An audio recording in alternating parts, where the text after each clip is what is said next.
I don't normally do hard politics on this channel, but for reasons unknowable even to myself, this time I woke up this morning and said to myself, I feel like getting canceled today, so let's have at it. Have you noticed that, in the mainstreams of political discourse these days, the predominant dispositions of the two sides seem to fall along gender-normative lines?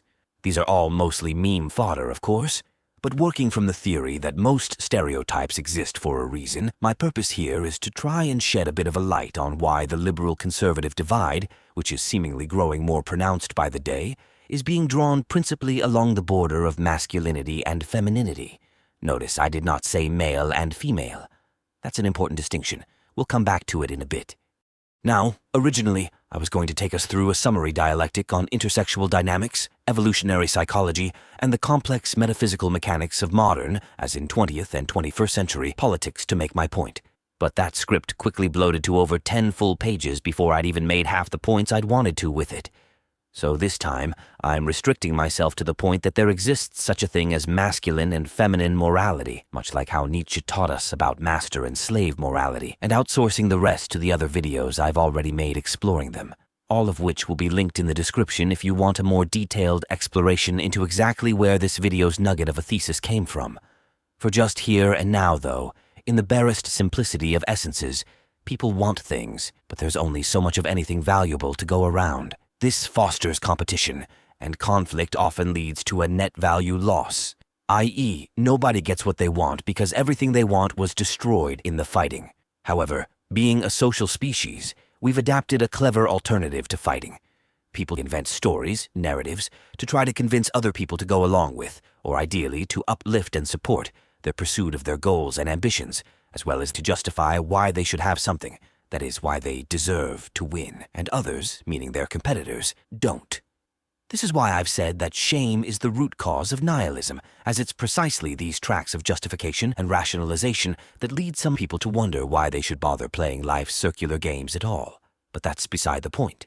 The point is that everyone will claim that they are on the path of right, that their cause is just, that they're on the right side of history, or that they're doing the Lord's work, when in reality they are always ever on their own side first and foremost.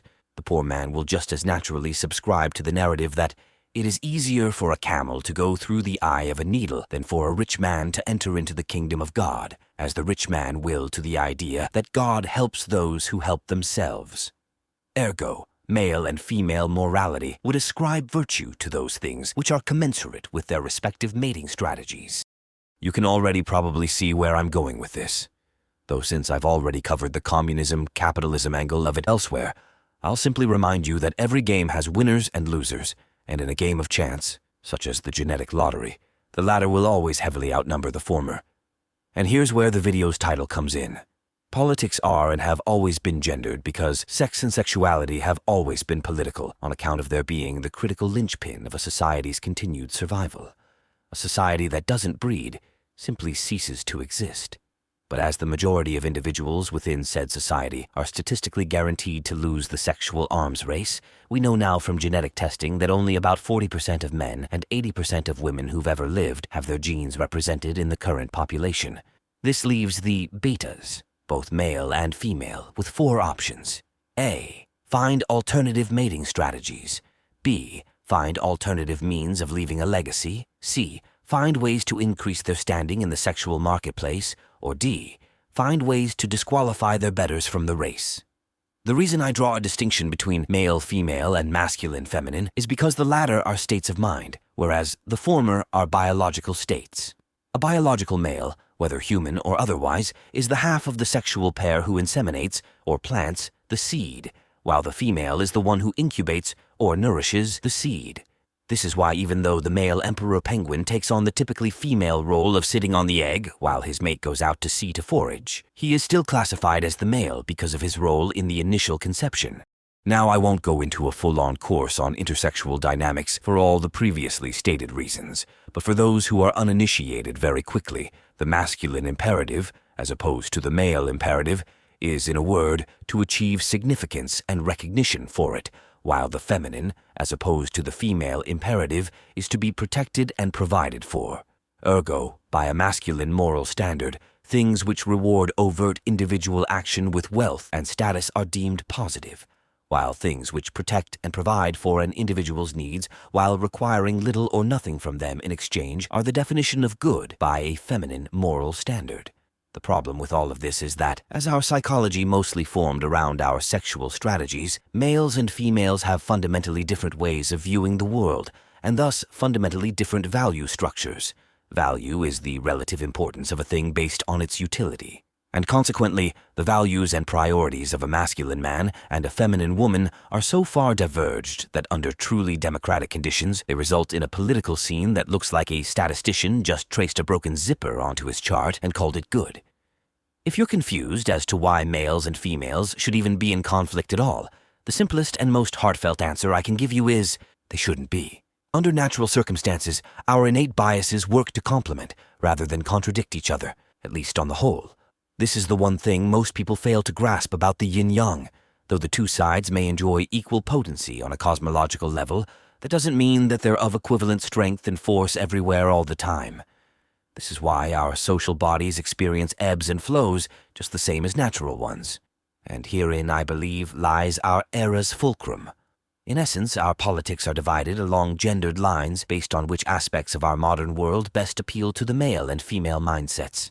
In short, as men are primarily driven by a need to achieve rank in a competitive hierarchy, they value individual sovereignty and all that there applies, as these are most conducive to meritocracy. Whereas women who prize above all safety and security, and who are the more social of the two, prefer communal arrangements whose dynamics are unitarian and needs-based, at least ostensibly.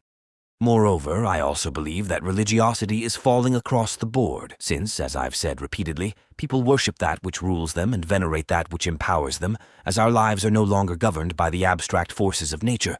Neither sex feels compelled to pledge their social allegiance to any god, nor do they feel that the magical teachings of the old order priests have any tangible impact on the world or their lives. Instead, the political right, whose majority population is male, worships the economy, since that is the most evident vector for tangible success, and thus they revere the power and sanctity of money, hence capitalism, while the left, which is predominantly female, worships the culture and its politics itself, which manifests in their constituting a bureaucratic clergy. And seeing as how both sides' socio-political pantheons hold dominion only thanks to a supreme governing agency, that ruling power has become the new order's supreme godhead. Basically, it's not God or nature that is almighty anymore, but man and his systems. And as such, both men and women pray at its altars, each venerating in such terms as best behoove their gendered interests certain vectors of its influence. Be it the law or money, science and technology, rules and regulations, or culture and media, each side has erected for itself exclusive temples, wherein they conduct restricted rituals and pray to incompatible icons. I don't know how you'd reconcile these two orders, but for the sake of our Sanctus Imperialis, we'd best come up with an answer sooner rather than later. But anyway, I think that'll about do it for today's round of making the whole universe mad at me, and I managed to cut it down to 3 pages instead of 15. Hopefully, you all found it as much of a boon as I did a chore. Until next time, stay safe, stay sane, and good luck out there. Imperator protegit.